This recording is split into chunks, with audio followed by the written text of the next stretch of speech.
Hi friends, it's Miss Borsari here.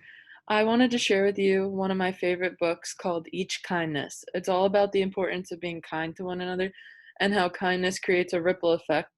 In other words, how acts of kindness lead to more acts of kindness and more and more and more. So just give me 1 second. I want to share my screen with everyone.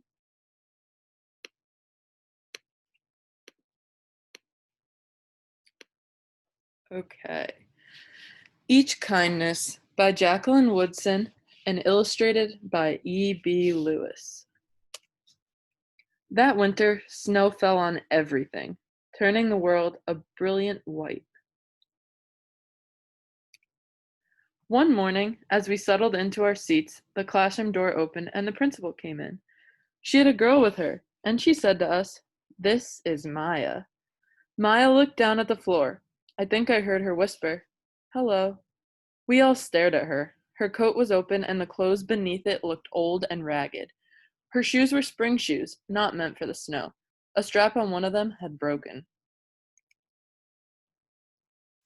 Our teacher, Miss Albert, said, "Say good morning to our new student."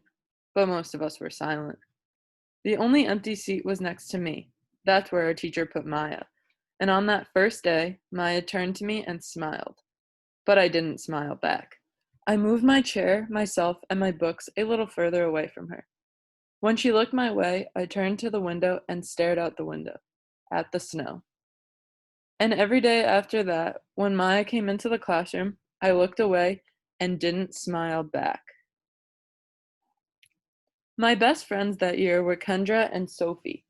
At lunchtime, we walked around the schoolyard, our fingers laced together, whispering secrets into each other's ears. One day, while we were near the slide, Maya came over to us. She held open her hand to show us the shiny jacks and tiny red ball she'd gotten for her birthday. "It's a high bouncer," she said. But none of us wanted to play, so Maya played a game against herself.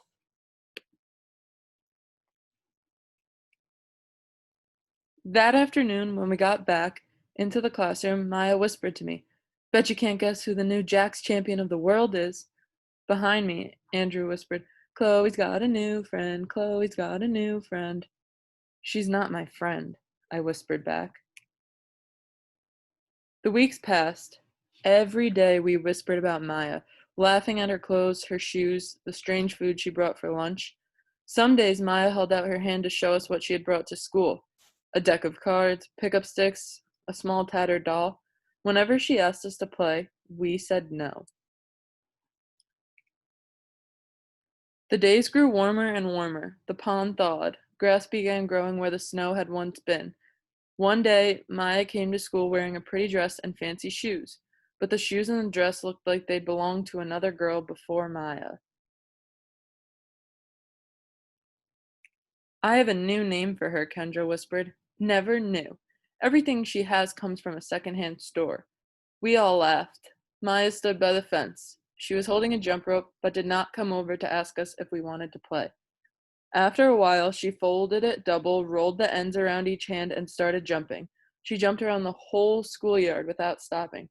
She didn't look up once, just jumped, jumped, jumped. The next day, Maya's seat was empty. In class that morning, we were talking about kindness. Miss Albert had brought a big bowl into class and filled it with water. We all gathered around her desk and watched her drop a small stone into it. Tiny waves rippled out, away from the stone. "This is what kindness does," Miss Albert said. "Each little thing we do goes out like a ripple into the world." Then Miss Albert let us each drop the stone in as we told her things that were kind we had done.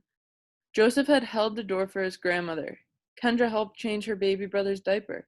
Even mean old Andrew had done something. "I carried teacher's books up the stairs," he said, and Miss Albert said it was true. I stood there, holding Miss Albert's rock in my hand, silent. "Even small things count," Miss Albert said gently, but I couldn't think of anything and passed the stone on. Maya didn't come to school the next day, or the day after that. Each morning I walked to school slowly, hoping this would be the day Maya returned, and she'd look at me and smile. And I promised myself this would be the day I smiled back. Each kindness, Miss Albert said, makes the whole world a little bit better.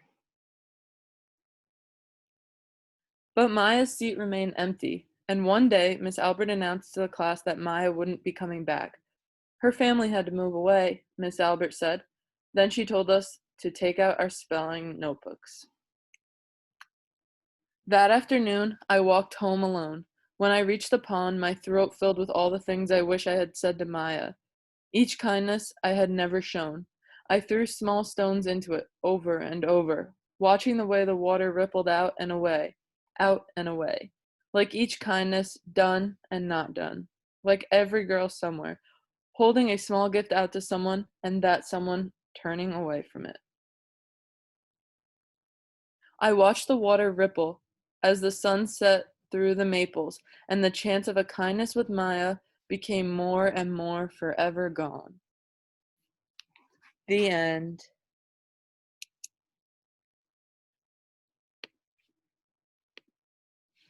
I hope you guys enjoyed this story, and I hope everyone has a wonderful Thanksgiving. And I can't wait to see everyone next week.